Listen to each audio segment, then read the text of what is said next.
So who'd like to kick off first of all? So much there to think about. Yeah, just could you stand up actually, please, and then they could spot you easily. And okay. Yeah.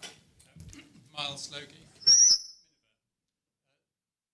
Several of the speakers have raised the question of introducing uncertainty in modelling or recognising it more clearly.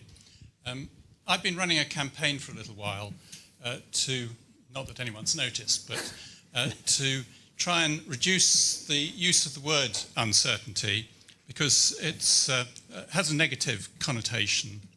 And I think there's a better sense of what the objective is if one talks about robustness, which has a positive ring to it. And one of the aims of the models, much as Rick Donnelly was aiming for, was to be able to say something about the robustness of decisions coming out from it. And I think this needs to be quite an important target. Lewis Williamson showed some ways of presenting outputs reflecting variability. And again, I think this needs to be adopted in a slightly different way, just a terminological change to some extent, but looking at outputs in terms of what might be called response surfaces. So instead of some of the graphs that we saw, it's easier to think of it as a 3D valleys and hills and things. And the real question is your decision just about to go over a cliff, or is it on some plateau where whatever you decide, it's not going to make much difference? And I think it would just be helpful in presenting to other people to use these terms, because I think they'd feel much more comfortable being told that they're making a robust decision rather than one with less uncertainty. Okay, thanks. I'm going to take that as a comment, actually, and see if there are any other questions. If not, we'll pick that up. But just because of interest of time, I think that's a very helpful thing. I can't see very well because of the light, so if you'd like to say something, ask a question, can you? Yeah, okay. John, I think, is it? Yeah, great. Say who you are. Thanks. Yes, hello, I'm John Swanson from Steer Davies Gleave. 3 really interesting talks there. I was scribbling down furiously. Can I raise the spectre of WebTag?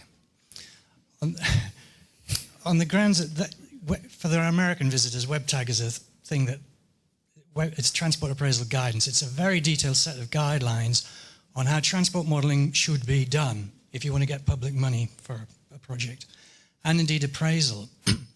And keep it short, John. Otherwise, so there won't be time for an answer. The question is, what's the prospect for developing this kind of these new approaches in modelling when effectively the Department for Transport insists you follow these rather rigid WebTag guidelines? Okay, thank you.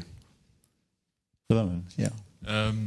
Yes, we are going through this at the moment with one of our major schemes. The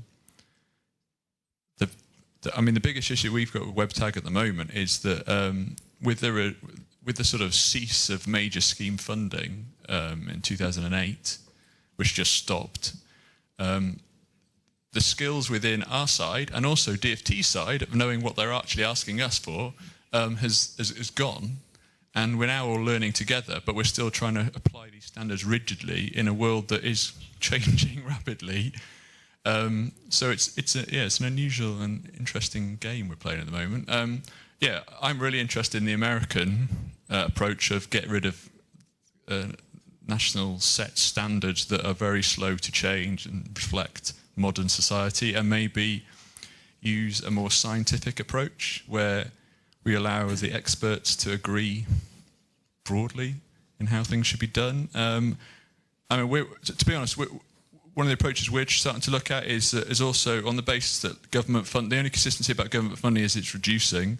So maybe let's start looking at different ways of investing. So maybe we need less and less government funding so it becomes less and less significant as well.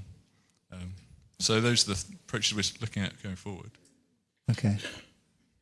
Just a short comment. I think the problem with WebTag is one of practice rather than theory. In principle, it's just guidance, but it's not applied like that. It's applied like a standard. And therefore the problem arises. I think this is partly because perhaps civil servants are wary of making a decision and a judgment that this is okay, this is fine, and then they take refuge in a standard that has to be adhered to. But in theory, guidance is not a bad idea. The application of guidance as a standard, it is. Rick, yeah.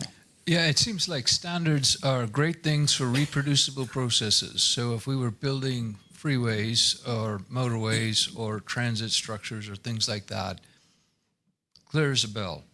But when you're dealing with uncertain futures, you have to realize those futures before you can even begin to think about standards for describing them, and we don't know that. So I love your last slide where you say, well, if we can collaboratively work together, if we create some sort of a platform where data and methods are transparent and we can vet those and we can learn from them, I think that has far more value than a rigid set of standards that, at least in the USA, would be really hard to get convergence on in the first place. Okay, thanks. I think I'll just say my perception is the department is becoming much more aware of uncertainty and starting to do scenario forecasting, and also recognising that appraisal needs to be more flexible, but also much broader, recognising that big decisions now involve housing, transport, various other things together. So I think there's some thinking heading in that direction, but I think they I guess I could say something to Miles' recommendation about robust versus uncertainty. I got spooled into some litigation in another country involving travel forecasts for toll roads, and what was appointed to help a judge figure out, all the ins and outs of the methodologies and everything. And we talked about that very term, because all the modelers wanted to get away from uncertainty because of its negative connotation, and the judge says, I want to keep putting it in your face because it requires you to have a smaller ego to accept that than it does to put something out there that kind of inflates it.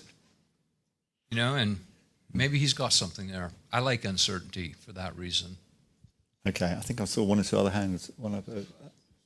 Okay, 1, 2, 3, 4. Let's see. Can you just make them very short questions, please? Niels Hoffman. I live in the Highlands of Scotland, and I'm serious about modelling the world tomorrow. We all agree that it's a dynamic future. What is the response to a dynamic future? It's a dynamic model that can morph into the future as it happens. And I think we need to think in terms of that. How can we react? As some of you actually implied, that we need to be almost proactive, but we can be at the same time active. So do you believe we can make such a model? I do, but that's different. In Scotland, we have congestion problems. Okay, short responses, maybe? Oh yeah, I believe we can build such models. We've been looking at what epidemiologists have been doing, where they have adaptive models, almost like a neural network sort of thing. So as data is added, trajectories change, vectors of uncertainties change, and things of that. And I think, there's no reason we can't do that. I'm less optimistic. Okay. I worried about artificial intelligence models because I think an essential element in the modeling work we do is interpretation of results. If we cannot trace from the inputs to the outputs and understand why the model finally gave those numbers, we are in trouble. And the interpretation of results is central. And I worried that a fully dynamic artificial intelligence machine learning model will not give us that opportunity. It may give us the appearance of that opportunity. We think we understand, but not fully. That's my worry. I totally agree with that. I like the idea of the AI showing us what we don't know, of illuminating those cliffs that Miles was talking about, and then we go over and gingerly look over them and see about learning from them. Okay, right. Hand up over here. You've got a microphone that side. Hi, yes, Darren Fisher from Atkins again.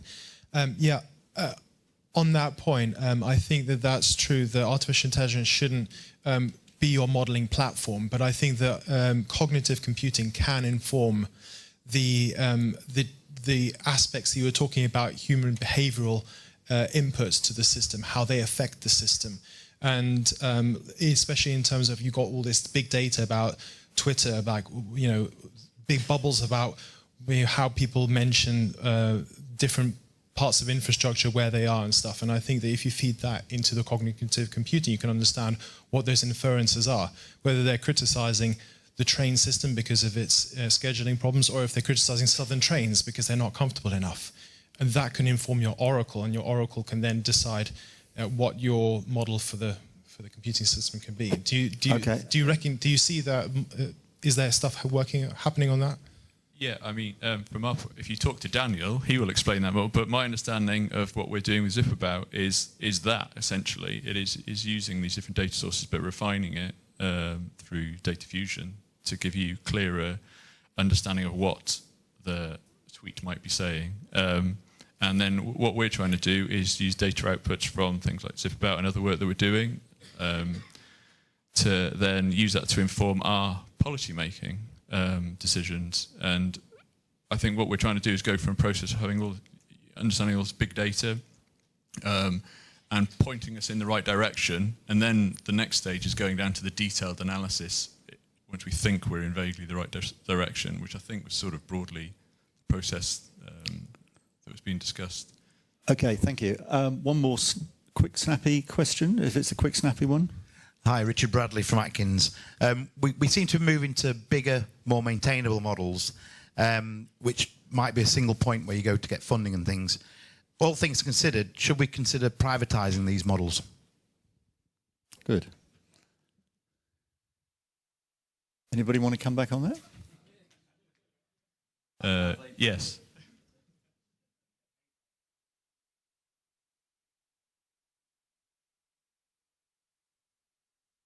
Right. You get paid by the public sector, and we were paid by the private sector very often as well, and sometimes it leads to litigation. But in principle, with the principles of transparency, anything that has been paid by the public purse should be public, should be available for anybody to use as such. In practice, this is very difficult to do. In practice, the models we develop are not models that anybody can sit down and change a couple of parameters and run them again and interpret the results correctly. It will require, I think it's a good idea, but it will require considerable effort, both in the software and in the way we use the software to make that usable in practice. It's a good objective, I agree. Can I just leave it there, actually, because I want to try and... I didn't do a very good job before the break, so I was asked to finish at 1:30, so I think we'll just leave it there, and perhaps that's something we can pick up for discussion over lunch and afterwards. Can he just thank me for joining the speakers? Fantastic presentations. Thank you.